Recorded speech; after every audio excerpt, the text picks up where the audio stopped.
The morning of June 4, 1942, approximately 230 miles northwest of Midway Atoll, Lieutenant Commander John C. Waldron stood in the narrow briefing space aboard USS Hornet, addressing the 15 crews of Torpedo Squadron 8. The air inside smelled of aviation fuel, cigarette smoke, and the particular metallic tang that permeated all carrier spaces. Outside, the Pacific stretched endlessly in every direction, deceptively calm under high clouds that would burn off by mid-morning. Waldron's voice carried the flat certainty of a man who understood probabilities but had made peace with them. His squadron would fly the Douglas TBD Devastator, an aircraft that every pilot in that room knew represented obsolete technology by 1942 standards. They would fly low and slow against Japanese carrier defenses. They would do this without fighter escort if necessary, and they would press their attacks regardless of opposition. The central question hung unspoken in that briefing space, a question that would be answered definitively within hours. Could an obsolete torpedo bomber, flown by determined crews into the face of overwhelming defensive fire, accomplish anything beyond its own destruction? The crews of Torpedo Squadron 8 and their counterparts in Torpedo Squadrons 3 and 6 were about to provide history with an answer far more complex and profound than anyone present that morning could have imagined. If you're enjoying this deep dive into the story, hit the subscribe button and let us know in the comments from where in the world you are watching from today. The irony embedded in that morning would only become clear in retrospect. Japanese fighter pilots and anti-aircraft gunners would indeed find the Devastators laughably vulnerable, shooting them from the sky with methodical efficiency. Yet that very massacre would create conditions for one of naval aviation's most decisive victories, achieved in approximately 5 minutes of dive bomber attacks that caught 3 Japanese carriers with their defenses focused entirely at sea level, tracking the torpedo planes they were systematically destroying. The Devastator represented American naval aviation's first attempt at a modern torpedo bomber when it entered service in 1937. For its time, the aircraft incorporated genuinely advanced features. It was the Navy's first all-metal monoplane, replacing fabric-covered biplanes. It featured hydraulically folding wings for carrier storage, an internal bomb bay, and enclosed crew positions. The NACA, cowling around its Pratt & Whitney R183064 twin Wasp engine, represented then-current aerodynamic thinking. Maximum speed reached 206 miles per hour under optimal conditions. By 1942, those specifications had been rendered dangerously inadequate by the pace of aviation development during the war's opening years. The Devastator's contemporary in Japanese service, the Nakajima B-5N, which Americans would designate the Kate, possessed superior speed, range, and payload capacity. More critically, the tactical situation had evolved in ways that exposed the Devastator's fundamental vulnerability. Torpedo attacks required aircraft to fly low, straight, and level for extended periods during their final attack runs. The Mark 13 aerial torpedo carried by Devastators demanded release at specific parameters: altitude between 50 and 150 feet, airspeed not exceeding 115 miles per hour, at ranges between 400 and 1,000 yards from the target. These strict requirements meant Devastator crews had to maintain predictable flight paths directly into defensive fire from multiple ships, making them nearly ideal targets for both anti-aircraft guns and defending fighters. The United States Navy entered the Pacific War with tactical doctrine shaped by 2 decades of peacetime theorizing, wargaming, and limited practical experience. Naval aviation had evolved rapidly since the 1920s, when the service first began serious experimentation with aircraft carriers as offensive weapons rather than mere scouts for the battle line. By 1942, American carrier doctrine emphasized coordinated strikes, combining torpedo bombers, dive bombers, and fighters in mutually supporting attacks designed to overwhelm enemy defenses through simultaneous threats from multiple axes. The theoretical elegance of this doctrine faced immediate challenges when confronted with operational reality.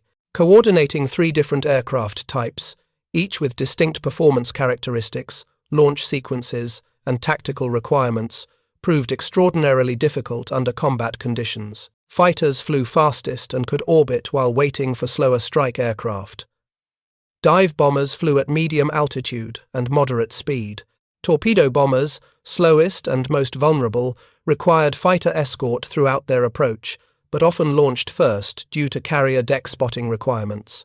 This coordination challenge intensified dramatically at Midway due to the compressed decision-making timeline. American carriers had located the Japanese fleet through a combination of patrol aircraft sightings and communications intelligence. Admiral Raymond Spruance, commanding Task Force 16, faced an immediate tactical dilemma: launch strikes immediately with whatever aircraft were ready, accepting that different squadron types would arrive over the target separately and unsupported, or delay launches to achieve proper coordination, accepting that the Japanese might strike first or maneuver out of range. Spruance chose to launch immediately. This decision reflected the strategic reality that American carriers at Midway operated as ambush predators, not fleet units expecting sustained combat. The 3 American carriers present possessed information advantage through broken Japanese codes but faced overwhelming material disadvantage if the battle devolved into a sustained exchange. 4 Japanese fleet carriers, veterans of Pearl Harbor and the Indian Ocean raids, carried more aircraft, more experienced crews, and enjoyed tactical initiative as the attacking force. The Devastator squadrons launched knowing they would attack without the coordinated support envisioned in peacetime doctrine. Torpedo Squadron 8 launched from Hornet first, followed by Fighting Squadron 8 and Bombing Squadron 8. However, the fighter and dive bomber squadrons never made contact with Waldron's torpedo bombers. They would approach the Japanese fleet independently, each squadron navigating separately, arriving at different times, attacking without mutual support. This fragmentation multiplied the Devastator's existing vulnerabilities. The aircraft's low speed and strict torpedo release parameters required predictable attack runs lasting several minutes. Without fighter cover to suppress or distract defending Zeros, and without simultaneous dive bomber attacks to divide defensive attention, the torpedo squadrons would face the complete, undivided focus of Japanese combat air patrol fighters and shipboard anti-aircraft batteries. Japanese naval aviation doctrine had evolved through extensive combat experience in China and the war's opening months. Their carrier operations emphasized offensive striking power concentrated in large, well-coordinated attacks. The Nakajima, a 6M0 fighter, had established air superiority throughout the Pacific through superior maneuverability, experienced pilots, and aggressive tactics.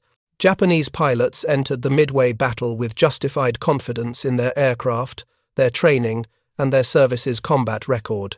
The institutional culture within Japanese naval aviation emphasized attack and offensive spirit.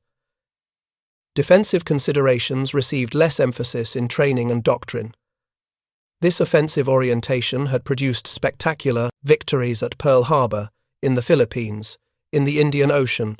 Japanese carriers had operated with near impunity, their air groups destroying Allied naval and air forces throughout the Pacific and Southeast Asia.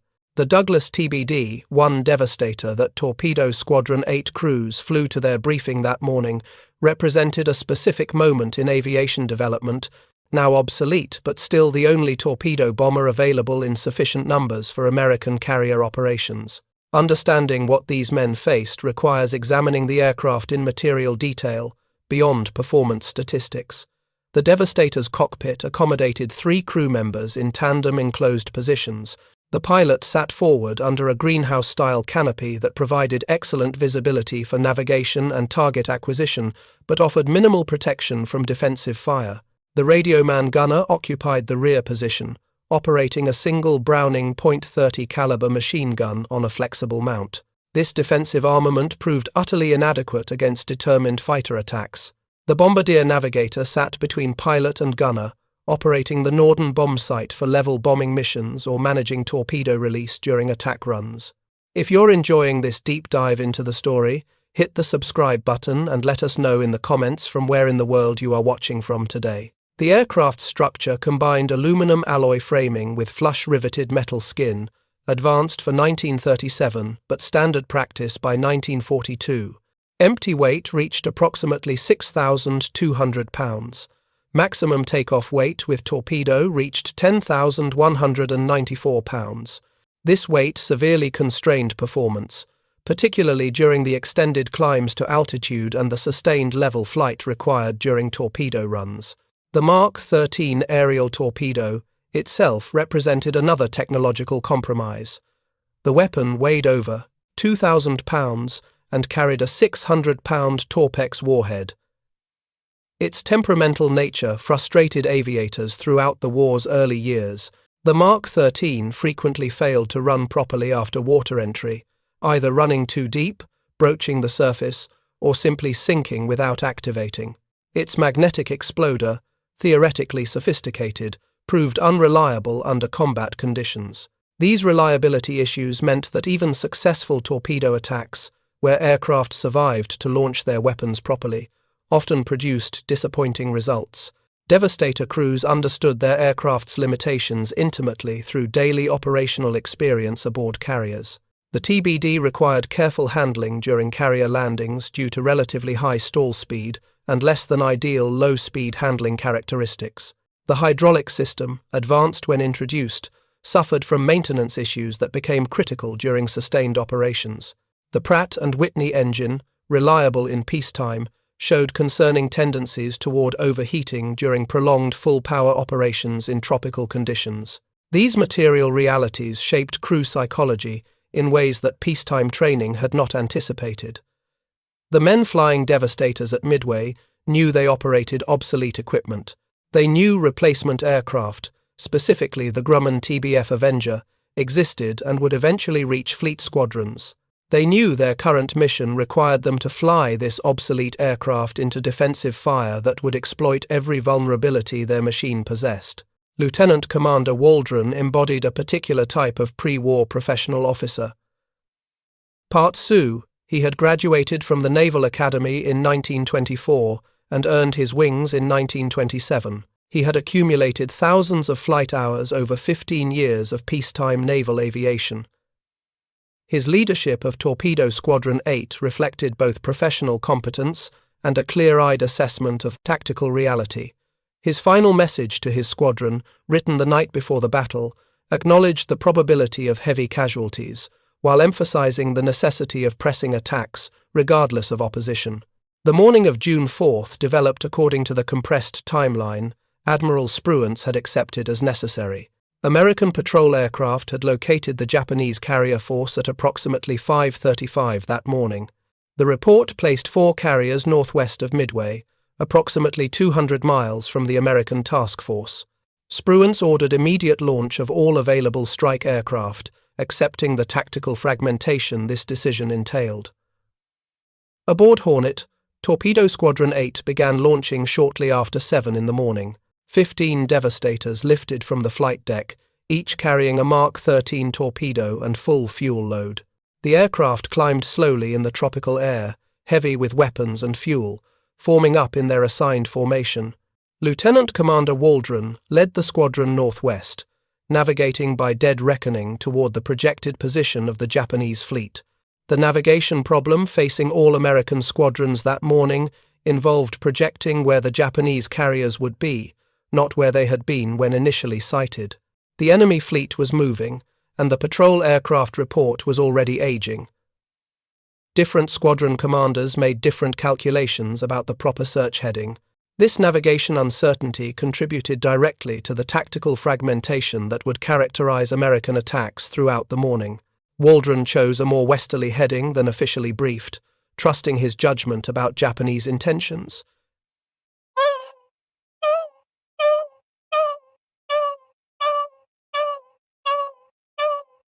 Torpedo Squadron 8 would be the first American unit to locate the enemy carriers.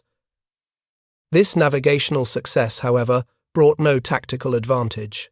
The squadron arrived alone, without fighter escort, without coordinating dive, bombers, facing the complete defensive attention of 4 Japanese carriers and their screening vessels. If you find this story engaging, please take a moment to subscribe and enable notifications. It helps us continue producing in-depth content like this. The Japanese combat air patrol that morning consisted of approximately 42 Zero fighters orbiting at various altitudes above their carrier force. These fighters had already engaged and destroyed several Midway-based aircraft that had attacked earlier. The Zero pilots were experienced, confident, and operating aircraft superior in maneuverability to anything the Americans could field. When Torpedo Squadron 8 appeared on the horizon, flying low and slow in their approach formation, Japanese fighter controllers directed Zeros to intercept. What followed unfolded with terrible inevitability. The Devastators, approaching at approximately 115 miles per hour at wave-top altitude, presented nearly ideal targets. Zero fighters dove on the formation from multiple angles. The single rear-facing 30 caliber machine gun in each Devastator provided token defensive fire but could not deter determined attacks. Japanese pilots pressed close, firing their two 20mm cannon and two 7.7mm machine guns into the vulnerable American aircraft. Devastators began falling almost immediately. The aircraft, lacking self-sealing fuel tanks and adequate armor protection, proved catastrophically vulnerable to cannon fire. Hits on engines caused immediate power loss and ditching. Hits on fuel tanks often resulted in fire and structural breakup. Crew members had minimal chance of survival once their aircraft was seriously damaged at such low altitude. Waldron's squadron pressed toward the Japanese carriers despite mounting losses. The tactical doctrine was clear: continue the attack run, attempt to reach torpedo launch position, release weapons against enemy ships. Individual aircraft survival was subordinate to mission completion.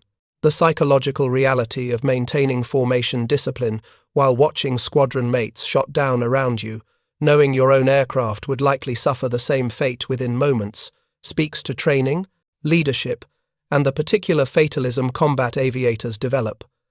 Torpedo Squadron 8 achieved no hits on Japanese carriers. All 15 aircraft were destroyed. Of the 30 men who launched that morning, only Ensign George Gay survived, floating in his life vest amid the debris of the battle, witnessing subsequent events from the water. The squadron's attack had lasted approximately 20 minutes from initial contact to the final aircraft's destruction. The massacre of Torpedo Squadron 8 represented merely the first act of a pattern that would repeat throughout the morning.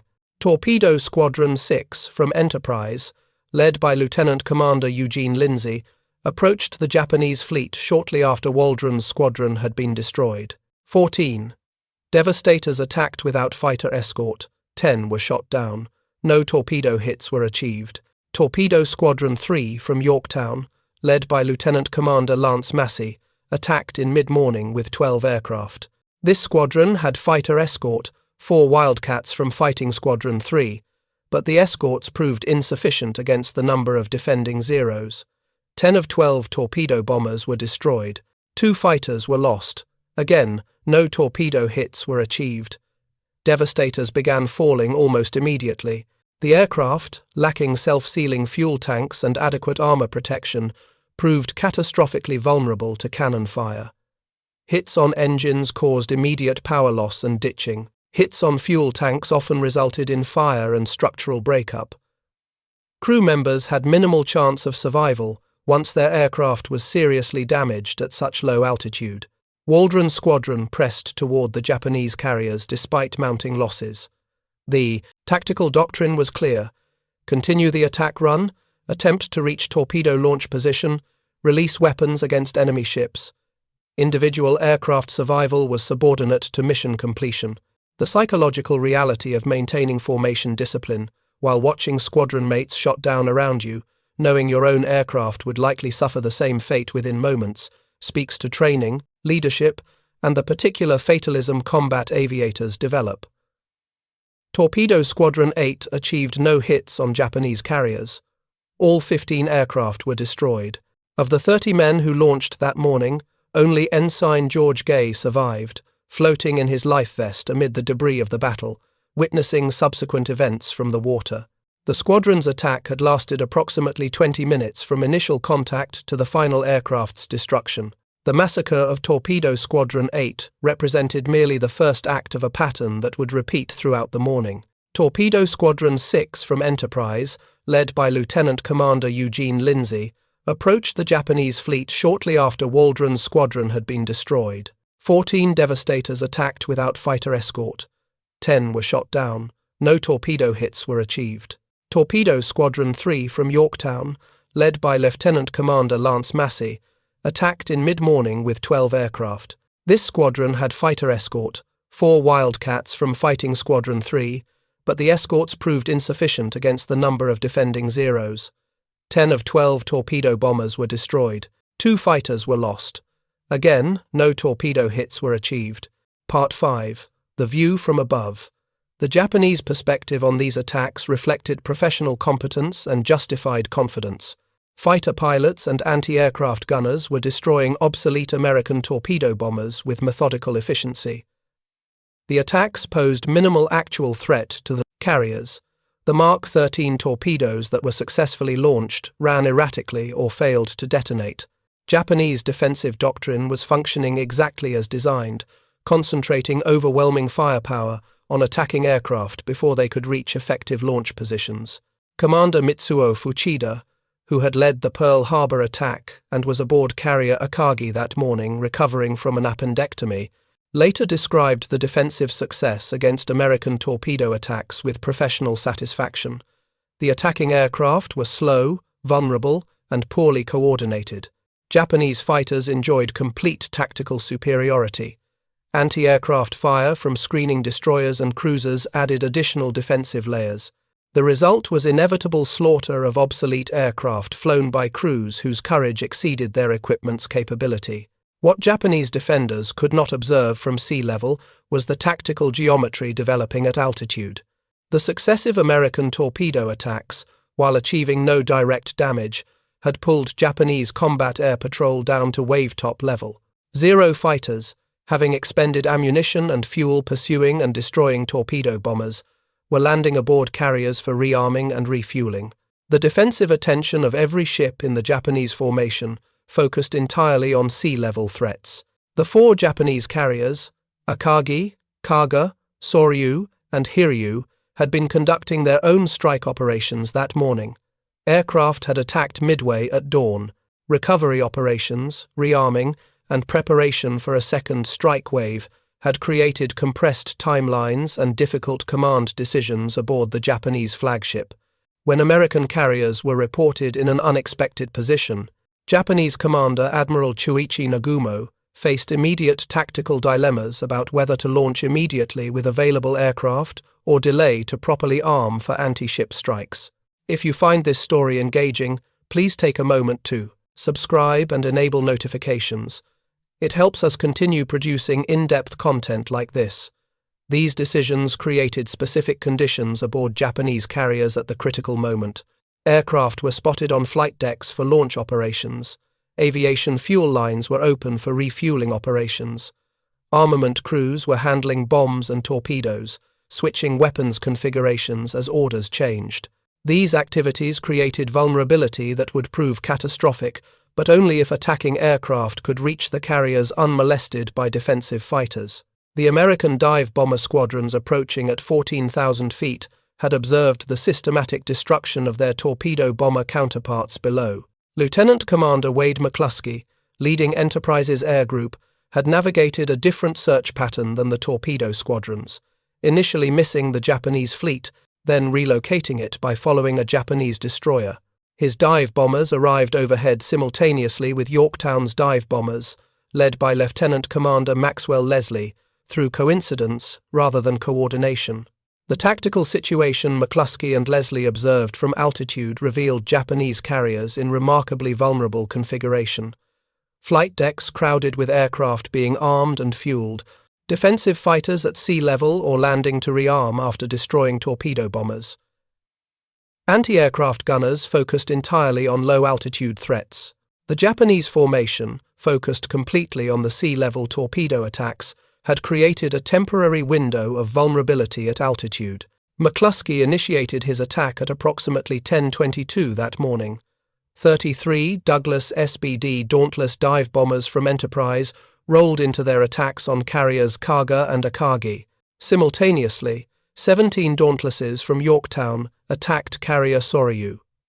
The dive bomber attacks developed in textbook fashion, aircraft pushing over into 70-degree dives from 14,000 feet accelerating toward their targets, releasing 1,000-pound bombs at approximately 2,000 feet before pulling out. The attacks achieved devastating effectiveness through combination of pilot skill, aircraft capability, and enemy vulnerability. Multiple bombs struck Akagi near the island structure and among aircraft spotted on the flight deck. The explosions ignited aviation fuel and detonated armed ordnance, creating secondary explosions and fires that spread rapidly through the ship. Damage control efforts proved immediately hopeless. The carrier was doomed within minutes of the first bomb impacts. Kaga suffered similar catastrophic damage from multiple bomb hits that started uncontrollable fires among fueled and armed aircraft on the flight deck. The carrier began burning fiercely, internal explosions racking the hull as fires reached magazines and fuel bunkers. The ship would burn for hours before finally sinking. Soryu received 3 direct bomb hits in rapid succession. The damage pattern mirrored the other carriers, bombs striking among spotted aircraft, igniting fuel and ordnance, starting fires that quickly exceeded damage control capability. The carrier developed a severe list and had to be abandoned. The destruction of 3 Japanese fleet carriers occurred in approximately 5 minutes of dive bomber attacks between 10:22 and 10:27 on the morning of June 4, 1942. This temporal compression created one of naval warfare's most dramatic tactical reversals. The Japanese carrier force had dominated the Pacific for 6 months, operating with impunity, delivering devastating strikes against Allied forces from Pearl Harbor to Ceylon. In 5 minutes, 3/4 of that striking power was eliminated. The causal relationship between the failed torpedo attacks and successful dive bomber strikes has been analyzed extensively by naval historians. The torpedo squadrons achieved no direct damage to enemy ships. Their attacks resulted in near-complete unit losses. Yet those sacrificial attacks created the tactical conditions that enabled dive bomber success by pulling Japanese defensive fighters down to sea level and focusing all defensive attention on low-altitude threats. Japanese combat air patrol fighters, having destroyed the American torpedo bombers, were at entirely wrong altitude and energy state to intercept dive bombers attacking from 14,000 feet. The Zeros would have required several minutes to climb to interception altitude, time they did not have. Anti-aircraft gunners aboard the carriers and screening vessels, focused on sea-level threats throughout the morning's successive torpedo attacks, had minimal time to shift fire to the high-altitude dive bombers suddenly appearing overhead. The mechanical and human factors contributing to Japanese vulnerability at that specific moment reflected compressed timelines and difficult command decisions. Admiral Nagumo had ordered multiple changes to strike aircraft armament configurations as tactical priorities shifted throughout the morning. These changes required moving armed ordnance on hangar decks and flight decks, opening aviation fuel systems for refueling operations, and generally creating conditions where any damage would likely trigger catastrophic secondary explosions and fires. If you find this story engaging, please take a moment to subscribe and enable notifications. It helps us continue producing in-depth content like this. Japanese damage control procedures, while sophisticated, could not address the scale and intensity of fires started by multiple bomb hits among fueled aircraft with armed ordnance. The explosions and fires overwhelmed available firefighting equipment and personnel almost immediately. Structural damage from bomb impacts compromised watertight integrity and damage control access. The ships began their death spirals within minutes, circumstances beyond any damage control response, to address effectively. The 4th Japanese carrier, Hiryu, escaped the initial dive bomber strikes through positioning. This carrier launched its own strike against Yorktown, achieving damaging hits that would eventually contribute to that American carrier's loss. However, American dive bombers from Enterprise located and attacked Hiryu later that afternoon, achieving similar devastating results. 4 bomb hits started uncontrollable fires that doomed the carrier.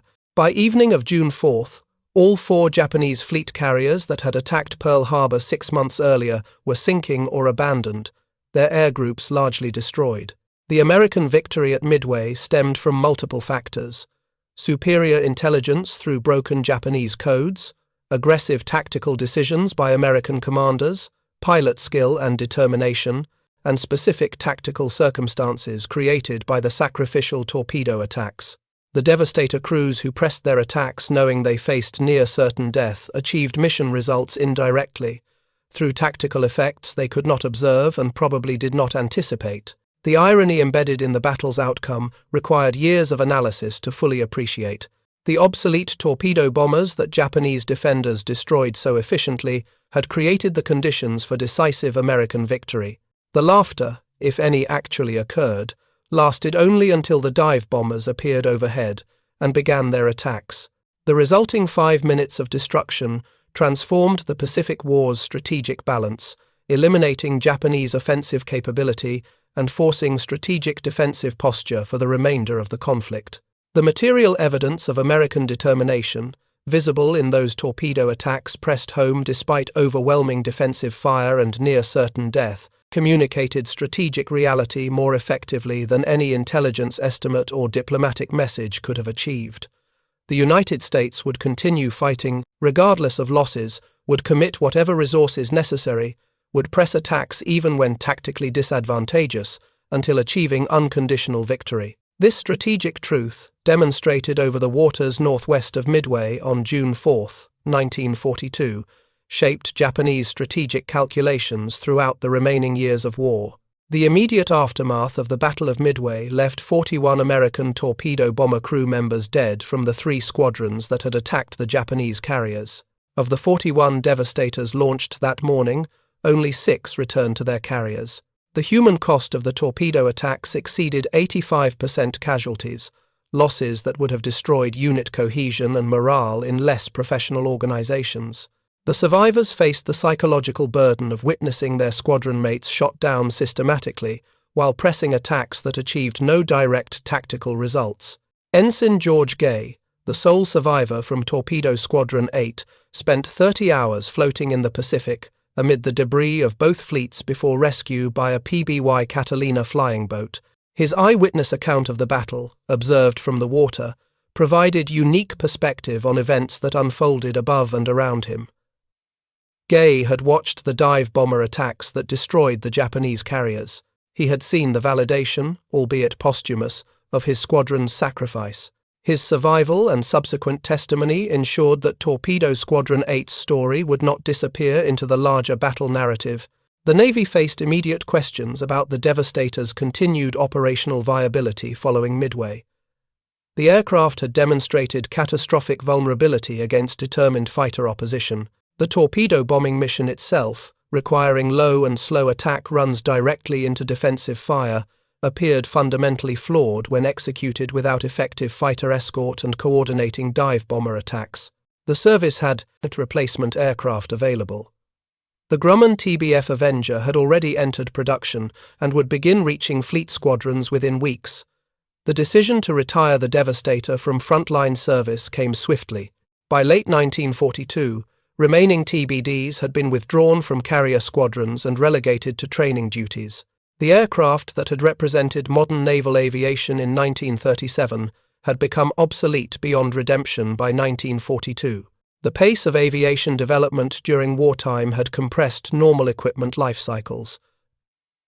Aircraft designs became outdated within months rather than years.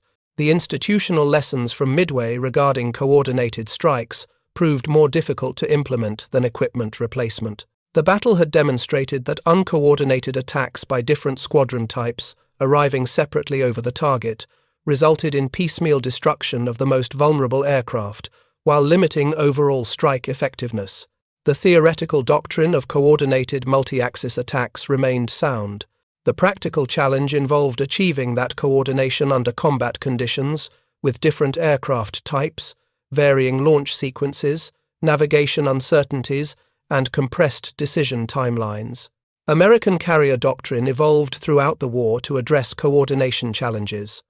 Fighter direction procedures improved through better radio equipment and more sophisticated tactical control. Strike group formations developed that better integrated different aircraft types during transit to targets. Launch procedures changed to facilitate more reliable rendezvous and formation integrity. These improvements emerged gradually through combat experience rather than theoretical revision. The torpedo bombing mission itself underwent significant tactical evolution. The Grumman Avenger that replaced the Devastator possessed better performance, stronger defensive armament, and improved survivability, but still faced fundamental challenges inherent to low-altitude torpedo attacks.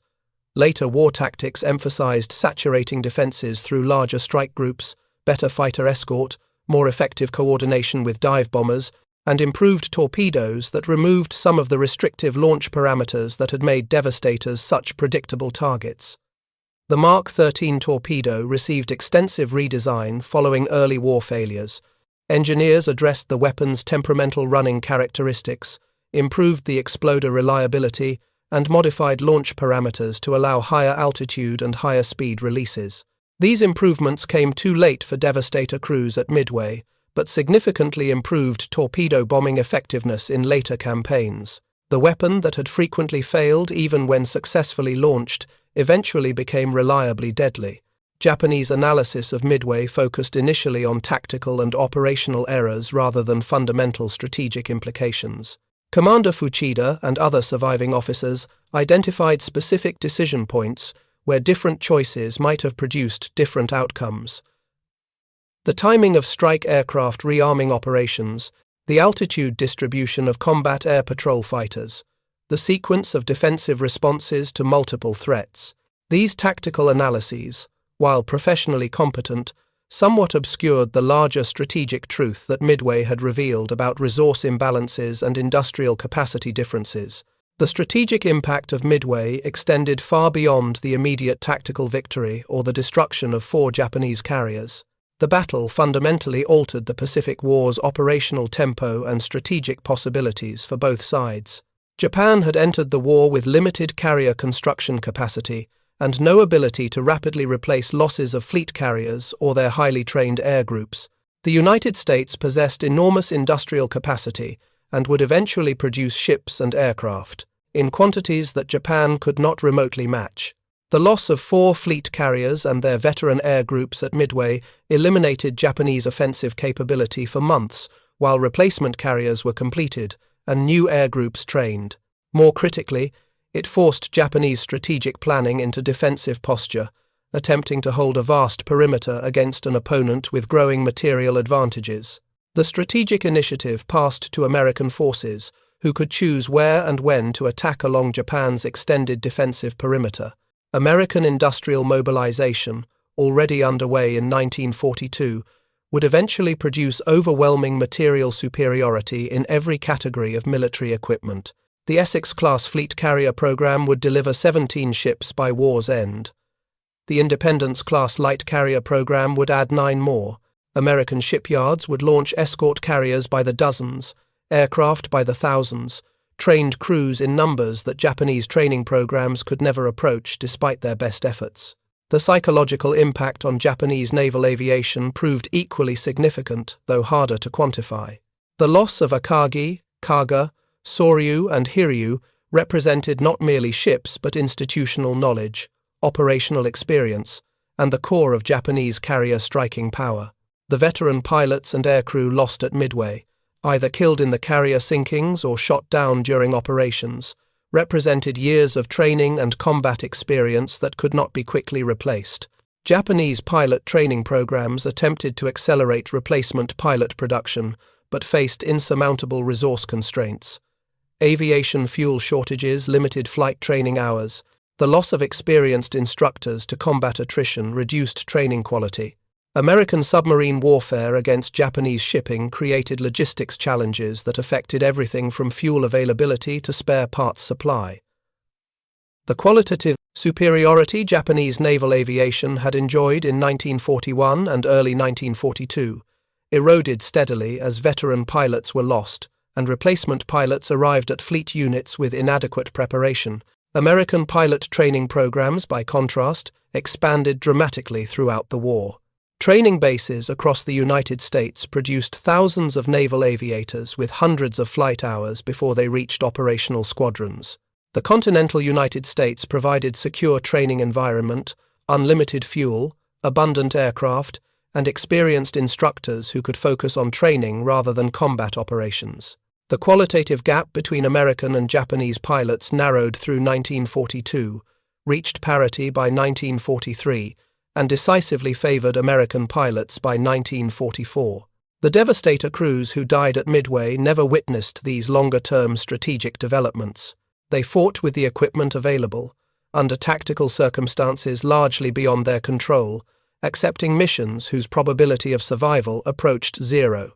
Their sacrifice achieved indirect strategic results through tactical effects they could not observe. The dive bombers that destroyed 3 Japanese carriers in 5 minutes succeeded partly through their own skill and partly through Japanese defensive dispositions created by the torpedo attacks that preceded them. The question of whether those 41 men died meaningfully or merely died has troubled historians, veterans, and families for decades.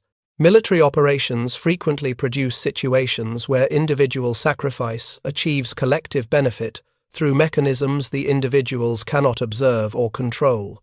The torpedo squadrons at Midway exemplified this tragic mathematics. Their attacks failed by every direct measure.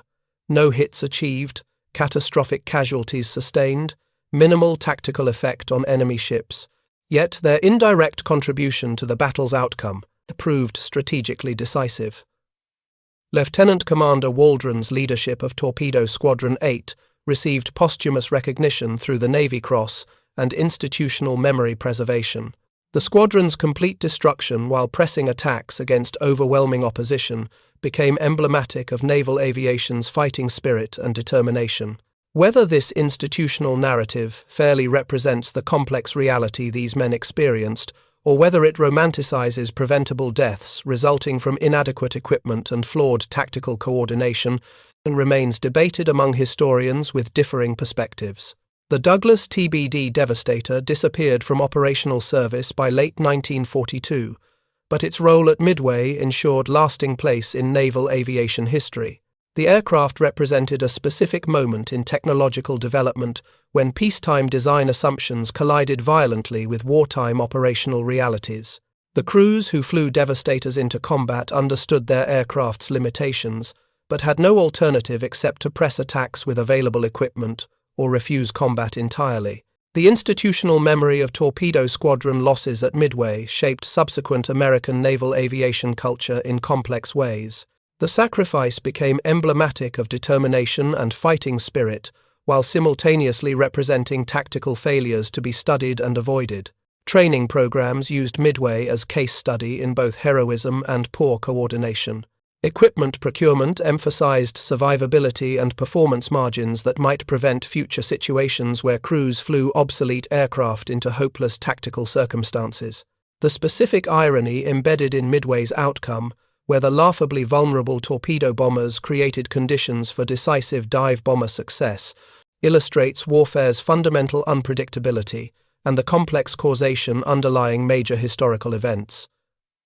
Simple narratives about superior technology or better training cannot fully explain outcomes where obsolete aircraft flown to destruction achieved strategic victory through indirect tactical effects.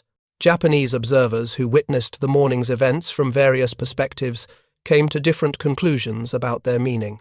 Fighter pilots who had destroyed American torpedo bombers with efficient professionalism initially viewed the attacks as confirmation of Japanese tactical superiority. The sudden appearance of dive bombers at altitude and the resulting catastrophic damage to 3 carriers within 5 minutes shattered that interpretation completely. The comfortable assumptions about American incompetence and Japanese invincibility dissolved in the fires consuming Akagi, Kaga, and Soryu. The strategic lesson that emerged from Midway transcended specific tactical details about aircraft performance or coordination failures. The battle demonstrated that modern naval warfare had become extraordinarily complex, requiring coordination across multiple dimensions, perfect timing, and large elements of chance alongside professional competence. Technological superiority alone provided no guarantee of success. Tactical excellence could be negated by operational errors. Strategic advantages could evaporate in minutes through unpredictable circumstances. For the families of the 41 torpedo bomber crew members lost that morning, the strategic significance and tactical analysis offered limited comfort. Each loss represented individual tragedy, personal grief, and permanent absence. The institutional narrative about heroic sacrifice and strategic contribution could not restore lost fathers, husbands, sons, and brothers. The mathematics of military necessity that accepted 85% casualties to achieve indirect tactical effects appeared brutal and inhuman from family perspectives, regardless of strategic justification. The survivors who returned from Midway carried psychological burdens that would last lifetimes. They had watched friends and squadron mates shot down beside them. They had pressed attacks into defensive fire that killed systematically. They had survived largely through chance rather than skill. These experiences created trauma that 1940s military culture provided no framework for addressing. The expectation was silent acceptance, professional composure, and return to duty. Many survivors struggled with survivor's guilt and traumatic memories throughout their remaining years. The Douglas TBD Devastator exists today only in museums and historical memory. No flyable examples survived. The aircraft served barely 5 years in frontline naval service before obsolescence and combat losses eliminated the type completely. Yet those few years encompassed naval aviation's dramatic evolution from peacetime experimentation to total war. The Devastator represented the threshold between old assumptions and new realities, its destruction at Midway marking the transition point clearly. The central irony that began this story, Japanese pilots laughing at vulnerable American torpedo bombers until 3 carriers burned in 5 minutes, encapsulates warfare's essential unpredictability. The obsolete aircraft achieved victory through destruction. The tactical failure enabled strategic success. The sacrifice appeared meaningless until viewed in context of effects they unknowingly created. These paradoxes resist simple interpretation but demand acknowledgement of complexity. The morning of June 4, 1942, northwest of Midway Atoll, demonstrated that obsolete equipment flown by determined crews into hopeless tactical circumstances could still influence history's course, though not through mechanisms anyone planned or anticipated. The torpedo squadrons created conditions for dive bomber success through their destruction, validating their sacrifice retrospectively, while offering no comfort to those who died before witnessing the outcome. For watching. For more detailed historical breakdowns, check out the other videos on your screen now, and don't forget to subscribe.